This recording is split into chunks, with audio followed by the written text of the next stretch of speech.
school So today. I mean, the option that we thought about of this person, I did, or and what they're saying. We'll see if that was a mistake. And our not proposal. So the court has it.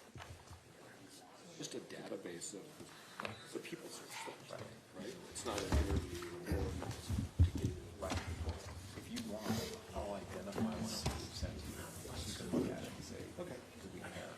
Okay. What What does derogatory mean? I know, I've seen that before. I assume it means it's nothing that implicates this. Yeah, it's funny. But I assume it means nothing that would mean that they follow up further. That's it. That's my. I see. I'll identify one that sent to you.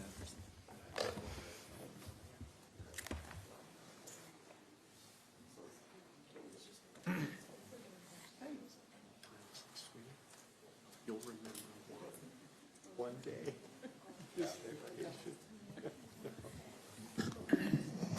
What's that? maybe the strategy.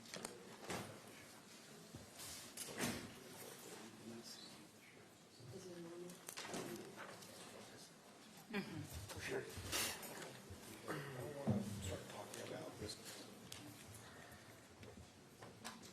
But I also don't want to make it.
Please be seated.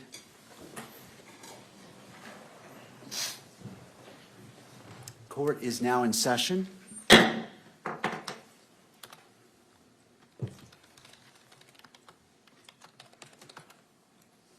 Counsel, if you could enter your appearances, please.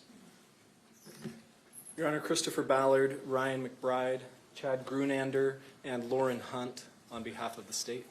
Good afternoon. Good afternoon, Your Honor. Kathy Nestor, excuse me, Richard Novak, Stacy Visser on behalf of Mr. Robinson. Good afternoon. Good afternoon, Your Honor. Jeff Hunt and David Ryman appearing on behalf of the media interveners that are identified in our motion papers. Good afternoon. Michael Judd, Your Honor, Parsons, Bailey, and Latimer, on behalf of another set of media interveners also identified in the briefs. Good afternoon, and I recognize Mr. Robinson in the courtroom as well. Good afternoon. And for the benefit of the record, calling case 251-403-576, State of Utah versus Tyler James Robinson.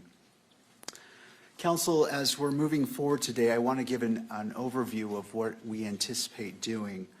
And it comes down, we're addressing three issues. The first is the October 14th, 2025 audio recording of the closed hearing and the October 24th, 2025 transcript of that hearing. The second is the state's motion to amend or clarify the publicity order, commonly known or referred to as the gag order. And finally, the motion for limited intervention and request for notice of motions to close, seal, or reclassify, and which has been filed by the media organizations and by counsel who are present today.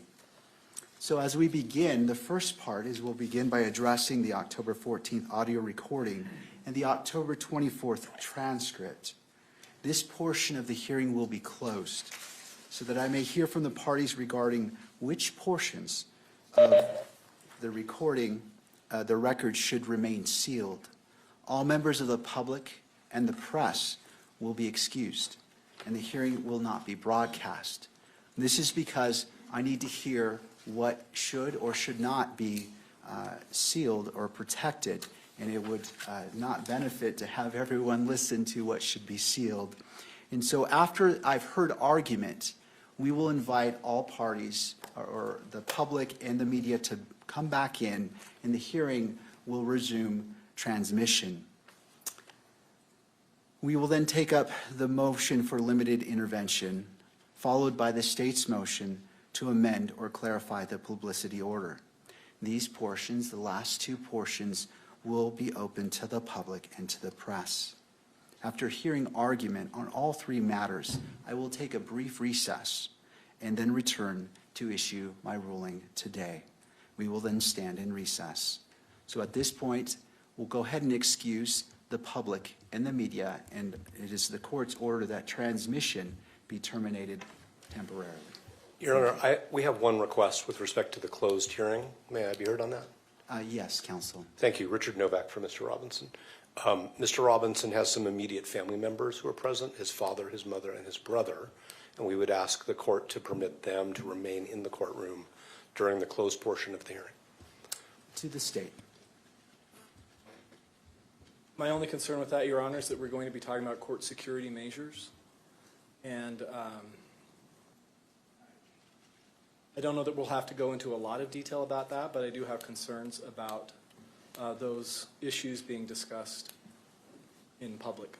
All right. Mr. Novak, do you have authority that supports allowing them to remain in a closed hearing? No, I think it's subject to the court's discretion to decide who is and is not an appropriate member of the public. I think they have a unique relationship with Mr. Robinson, and they would certainly abide by any orders the court makes concerning disclosure of what is discussed in closed session. But obviously, it's up to the court. Thank you, Mr. Novak.